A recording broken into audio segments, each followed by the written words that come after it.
Hello and welcome to my world. I'm of course Redcast, and as you know, 7 nights a week I stream live over on Twitch, playing a variety of video games. And every Thursday is dedicated to Star Trek Online.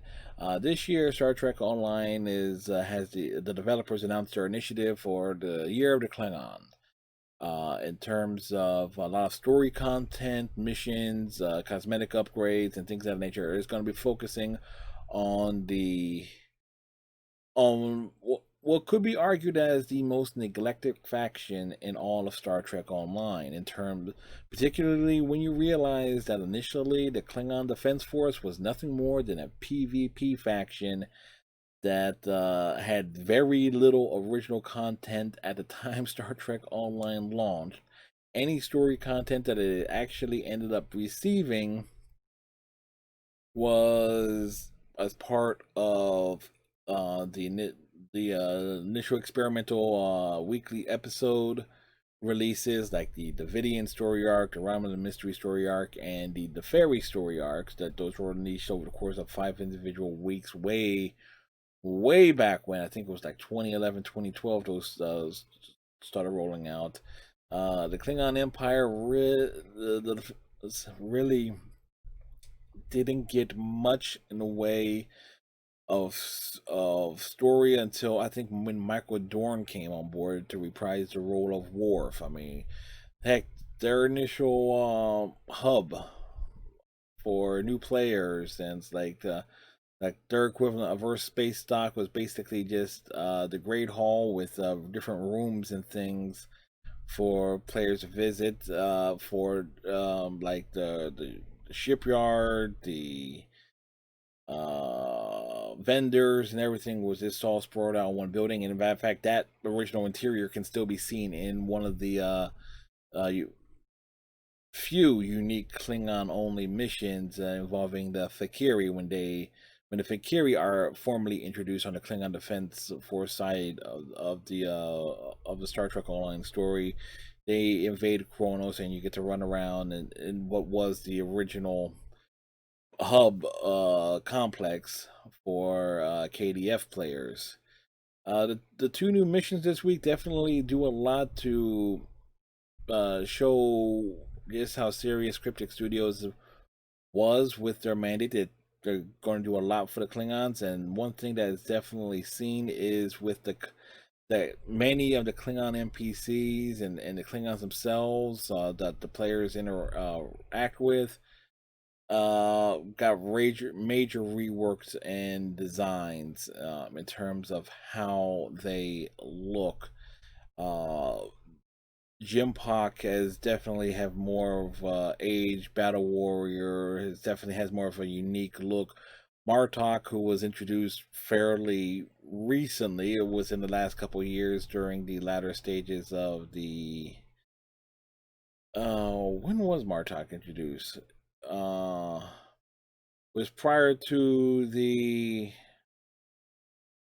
Herc story arc, where the during the Zakethi arc, where Martok was introduced and brought back from the literal grave.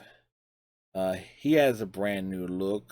Captain Soren of the Border Skew has certainly got a more of a streamlined look to how she appears, and it's like, okay, a lot of love and attention to give make the Klingons, particularly those that the player normally would interact with, more of a individual, unique looks, or make them feel more well rounded in how they are presented to the player. And it's not just the Klingons themselves. Some of the some other NPCs that are seen has certainly been introduced, are benefiting from this. Ambassador Sugahara, who's been a Federation ambassador within the context of the game, had some new texture looks to him. So I'm wondering if that's carrying over to his other appearances and earlier missions. So, there is a Vorta that is seen in the Mission Kittimer Discord that definitely has a lot more personality and had very unique animations and just the chat dialogue box. So there is a lot that's been done That's a lot of things are benefiting from the focus on the Klingon Empire, because the Klingons in themselves have unique looks, have unique textures to them, and it's like if they're and if they're going to make the Klingons look even better, like every other alien race or NPC is probably going to benefit from in terms of any textures and things of nature. And that extension is also going to be applied to the ships in and of themselves. Didn't really get much of a good look as I was busy, more than busy, taking out the Mokai vessels. But the from what I saw, they definitely look good. I'll get a more of a better look next week. When we go back to focusing on my Cardassian captain, who is in the serving in the Klingon Defense Force. So it's like obviously we'll see more Klingon vessels there when we swing by Kronos and be able to see things more up close and personal as it were. Uh, the first of the two missions, and at the time of this recording, actually, the name of it forgets me. I had some big cutscenes, some big lore dumps, and things of that nature. Is to make sure that the players are introduced to the House of Duras, Martok, and other key factions within the Klingon Empire. Gives the players who aren't a good idea of how the Empire operates in terms of the great houses. It's like one may back another if it's to their advantage and so forth. Loyalty to the Chancellor, and is basically all setting up the what's equivalent to a Klingon civil war. So all that is basically laid out perfectly in the first of the two new missions, and a lot of action. And basically, the three new patrols are shown within the context of the mission itself. It's like all the typical space combat heavy patrols. One for swinging by a Romulan base, one a Federation base, and one a what was the third one? A Klingon installation, just defending it against Mokai raiders. But then the context of those patrols are kind of thrown out the freaking window with the second mission, Khitomer Discord, which basically shows that Chancellor Jinpak, the long-standing leader of the Klingon Empire, is basically the real villain. Jaula is basically trying to get the Klingons to realize that Jinpak has basically done a lot of things to set them back. Now, Jaula may push for more like the Klingons to go to war with the Federation and so forth, and conquer and basically be warriors and seeking battle and glory and so forth. How in which it's going to be interesting to see if her attitudes change, considering that the big revelations and stuff that is revealed that one of her own forces has betrayed her and is joining forces with Jinpak, who don't really know what his goal is. Is he looking to cause major havoc? Is he looking to push the Klingons into a war that will never win, that they will never win in this conflict and everything? And the more I think about it, as I'm shooting from the hip here, I'm thinking back to a video or something that is shown at the beginning of the Federation story arc, the initial narrative that is voiced by Leonard Nimoy, is that Jinpak was who was pushing for war with the Federation in the first place. So maybe Jaula knows that that's not a good thing, and so forth, and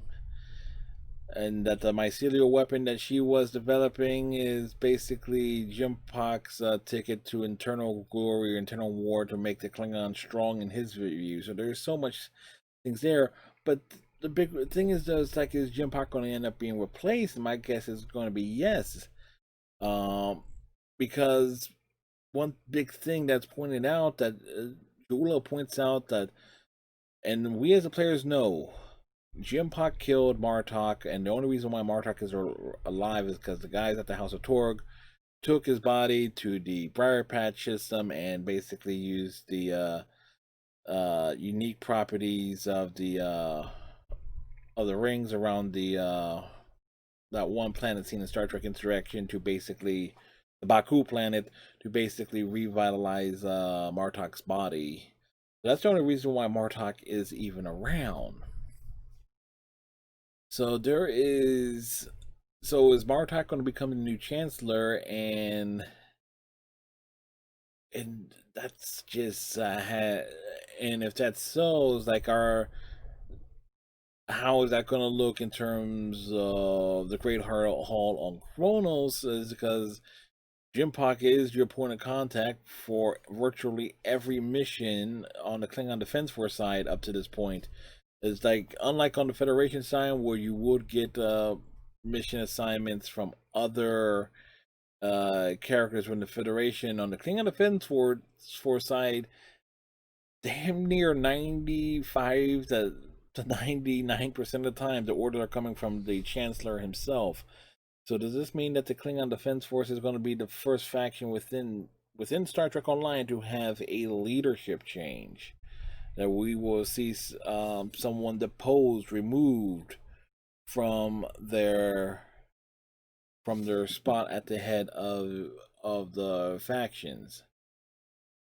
And my guess is going to be yes, and it makes sense that Jim Pock is the one that's going to fall.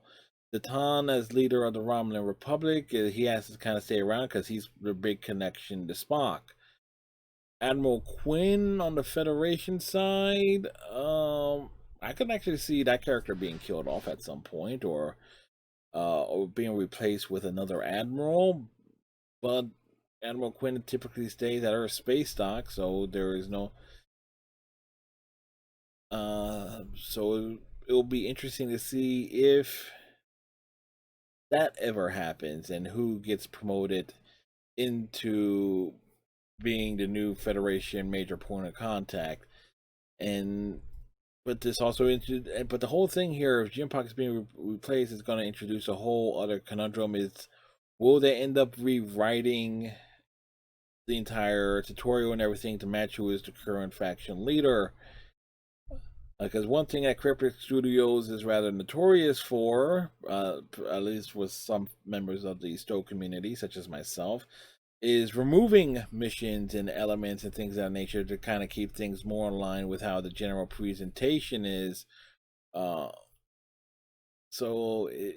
that's kind of making me curious in that regard. Still, the fact that the second mission ends in its own way with the player captain being initially being basically a fugitive of the Klingon Empire and probably their own factions as well is rather interesting, because that mission ends with the player captain having to fight the Border Skew, which is the Klingon Defense Force's flagship, and the Kittimer, a ship that symbolizes the alliance between the Federation, the Dominion, the Klingons, and the Romulan Republic. With the help of the Enterprise, but it's kind of interesting there, where that there is so much intrigue, so many things that's just fascinating. And yeah, this rant has been all over the place because there was just so much for me to talk about and to remember, like about 12 hours after playing the missions. So I will cut this rant off here. If you play the new Star Trek Online missions, leave your thoughts on them in the comments below. I would love to read them.